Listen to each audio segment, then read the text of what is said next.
Well, we got a boys anti-tank rifle here, so let's take a look at what happened.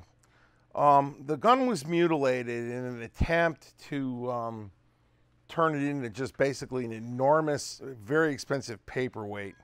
It was cut, it was plugged, it was everything.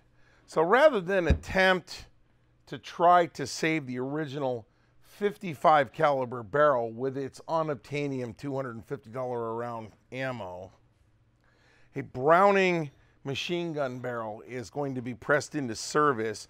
Some of the machining is already done on this. We'll climb back in and show you, but took a Browning 50 caliber.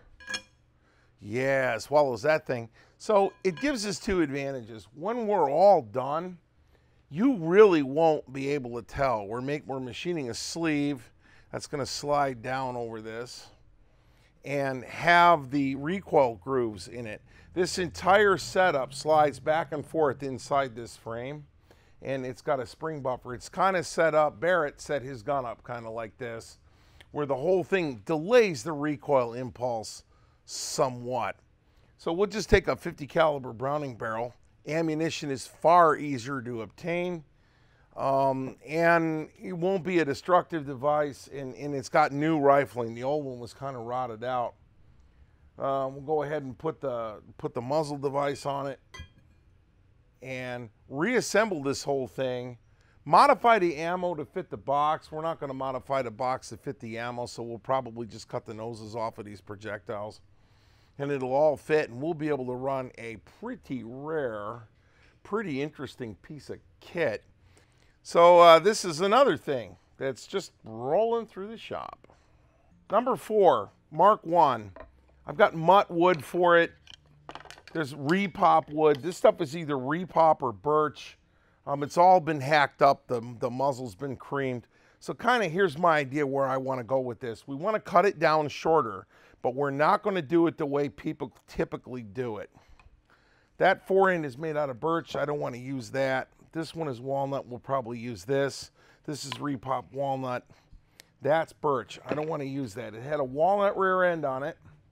So we got sent a nasty cosmoline infested, only on the surface, chunk of walnut. So any cutting we're going to do here. So here's kind of what I got in mind with this thing. We're going to set this up. This tape line is at about 16.5 inches, and we're going to discuss how I set where this tape line is. So 16.5, we can cut the barrel and thread it.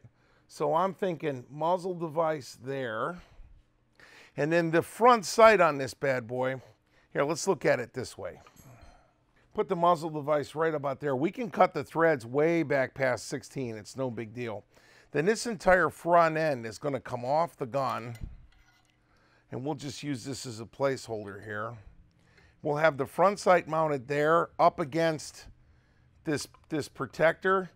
And then this large band is going to be around here, covering the splicing we're going to do from the old forend. So we're going to have the old front metal there, and then the back metal from the old rear handguard right up against it. The splice will occur underneath this barrel band, and then we're going to bring the nose metal back to here. So we're not just going to chop this thing.